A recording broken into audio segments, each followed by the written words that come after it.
Yes, the Civil Rights Council of Delta State condemns in its entirety the callous and extrajudicial killing of Ewenemine in Efruwari. That was actually something that best can be described as high-handedness, over overreaching of police power by Usman, the superintendent, who brought out his gun and shot at a man at close range. For a man who was pleading for mercy and was even offering to take them to wherever to go and find out the origin of the item in question. And the question for us as human rights, the question we ask is, what gives a police officer the power to take a decision, to take such a right decision to terminate the life of a citizen? I thought that the law says a suspect remains a suspect until found guilty by a law court. So why did Usman take laws into his hand? And who were the people with him that later turned out not to be policemen? And the question is, when you look at in the logistics courier business, it is the point of departure that when you are registering whatever item, they ask to see what the content is.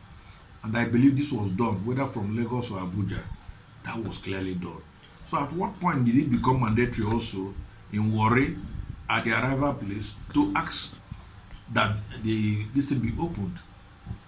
I'm not saying whatever illegal content that was in that listing was right, but there is something fishy. It needs to be unraveled. Why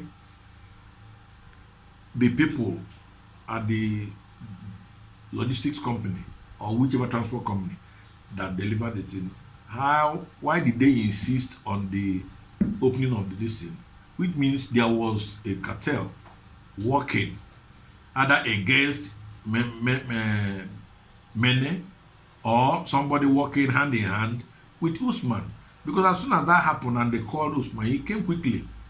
And what was expected was to take the victim to the police station for further interrogation. He needed to be investigated to find out who had the gun, who paid for it, and how was it transported. Up till today, nobody is talking about the courier company. The courier company hasn't been mentioned. The driver who delivered it hasn't been mentioned. All these people are part of the web that need to be questioned. And so, this is something that the citizens frown at. But for us as human rights activists, justice advocates, we do not wish that this kind of thing, even after the NSAS war that was fatal, where a lot of Nigerian youth lost their lives, we do not expect that this kind of thing should reoccur again. What this means is that a lot of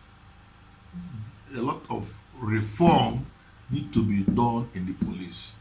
So far, the IGP Olatunji Disu seems to be a man who is up to the task. But this has also been the way and manner of the previous IGs. And before you know it, the policemen and officers and men of the police force, they go back to the old ways. And I think that it is proper that the IG issues very stringent directives and warnings to right from the AIG, who are in charge of the zones, to the CPs, to the area commanders, because you cannot use the gun that was purchased with the taxpayers' money to kill the taxpayers. It doesn't make sense in any way. And so this is very condemnable. And I say for us at in Civil Rights Council, Asaba too, this is unacceptable. And we hope that justice will be done and be seen to be done. It's not just enough to dismiss him. He has to be prosecuted and let the law take its course. Thank you.